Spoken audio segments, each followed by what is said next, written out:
Are you getting frustrated with what to feed a teenager who's always hungry? Everybody knows that teenagers have a huge appetite. It seems like you need to feed them constantly to satisfy their hunger. It's even more difficult where teenagers who struggle with their weight truly want to make changes, like cut down on junk food or stop overeating, and they can't. There's frustration, isolation, stress, and that's why I decided to create a recipe collection of 30 easy and healthy meals for teenagers. They're all high in protein to satisfy your teenager's hunger, and they can all be ready in less than 30 minutes. If you want to grab a free copy, go to lifestyleforteens.com/recipes.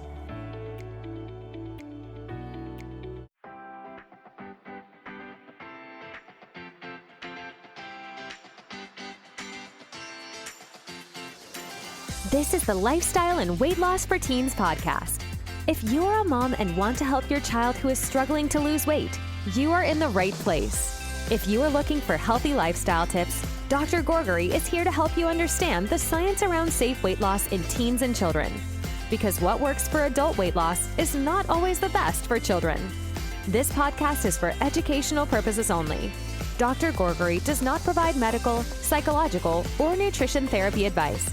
You should not use this information to diagnose or treat any health problems without consulting your own medical practitioner.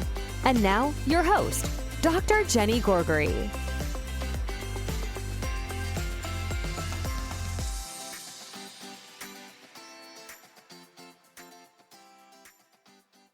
Welcome to another episode of the Lifestyle and Weight Loss for Teens podcast. This is Dr. Jenny Gourgari, and on today's episode, I will talk about something that I hear a lot, especially during the summer, from the teenagers I work with. It is the summertime, and there's no rigid schedule. Teenagers have a different schedule. Actually, they have no schedule, and they find themselves often at home not knowing what to do. They're bored. They go to the kitchen and they eat a lot. So boredom eating is very common. It happens all the time, winter, summer, it doesn't matter. But during the summer, I would say it's even more common. And the reason is because we just don't know what to do. Teenagers don't know what to do. So if this is you and you're finding yourself bored and then going at the kitchen, opening the cabinets, opening the fridge, trying to find what to eat, or you find yourself eating here and there without being really hungry, then this episode is for you. And we're going to talk about what are some of the ways to fight this summertime boredom eating. First of all, why does this happen? Why does boredom lead to snacking? It has to do with the one hormone that is called dopamine. This is the hormone that makes your brain immediately feel better. Now, dopamine is a hormone that is that once there is something pleasure, like food gives you pleasure. So when you're bored, your brain wants something to do, it wants some pleasure, you get food, then dopamine is secreted, and that makes you feel better, okay?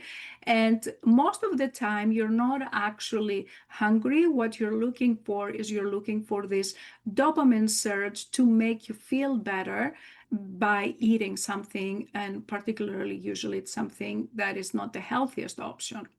What can we do instead? Number one is I would encourage you to create a boredom list of activities that you can do when you're bored that can give you pleasure that does not involve food. Like, for example, you can say, when I'm bored, I'm going to try to solve the puzzle. I'm going to put on YouTube and I'm going to start dancing.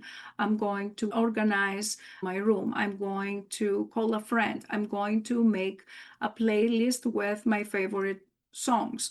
I'm going to create a 5-minute craft. I'm going to paint. Have a list of boredom, if I can call it like this, boredom list that can get you out of this very quickly, gives you immediately something fun to do that you have already thought about and that does not include food. Number two is I encourage you to ask yourself, am I really hungry right now or am I bored? Am I really hungry and I want to eat, or am I bored and I don't know what else to do, and that's why I'm looking for food?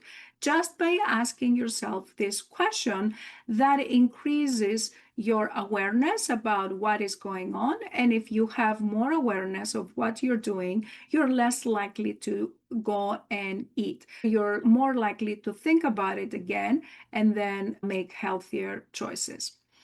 Number 3 is have a structured meal and snack time every day. So that means that even though you don't have a structured routine around your school and around your after school activities, you can still have a routine, and you say, I'm going to eat lunch at 1 o'clock, I'm going to have my snack at 5 p.m., I'm going to have my dinner at 7 p.m., and try to plan your day so that you still have that structured meal time in your day. Now, if this doesn't work for you, then that's okay, but at least you don't get into this mode of constantly snacking if it is not that time that you have already decided that this is the snack time. That's the purpose of having this structured meal snack time.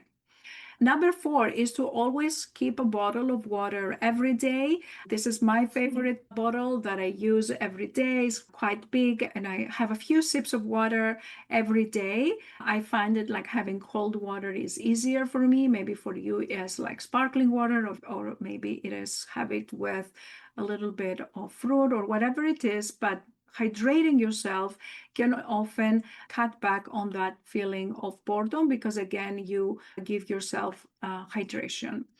Number 5 is you can go for a quick walk. You can get out of the house. You can change the environment. You can remove yourself from the kitchen. You can go out in the sun. You can expose yourself to a different environment so that you actually find yourself doing something. And going for a walk is a great thing to do. It's very easy. It does not require any equipment. So you just go out and walk and then come back. That usually refreshes your brain, and you're in a different position to get out of this boredom.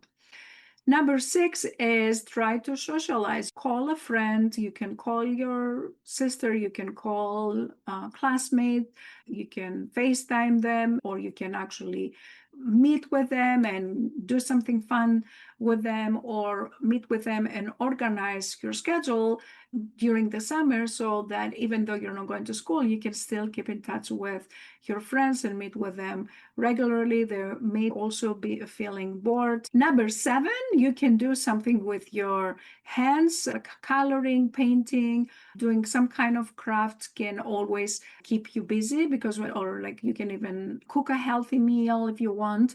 Just get involved, something that you actively see yourself doing something helpful that can kill your boredom in a productive way.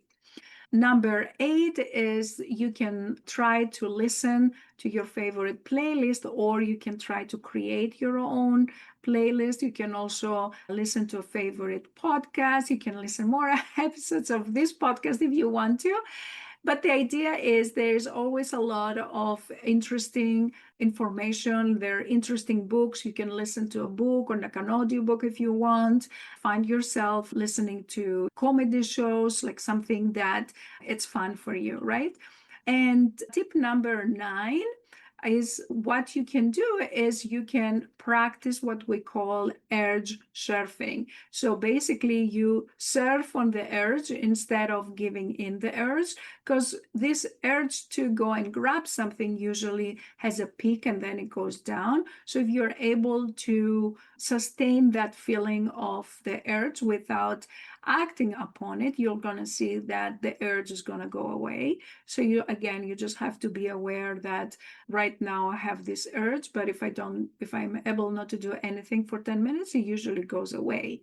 And if you want, you can even give yourself permission to have that snack that you're craving or that you want to do if you still want it after 10 minutes. And finally is try to make your environment smarter. And what I mean by that is because you know you're going to spend more time in the kitchen, you know you're going to spend more time in the house, you can remove all the junk food. Don't just bring chips, cookies, and all those things in the house. So when you are in the house, there are like healthy alternatives instead of you seeing all those unhealthy snacks. Just don't even bring them in the house.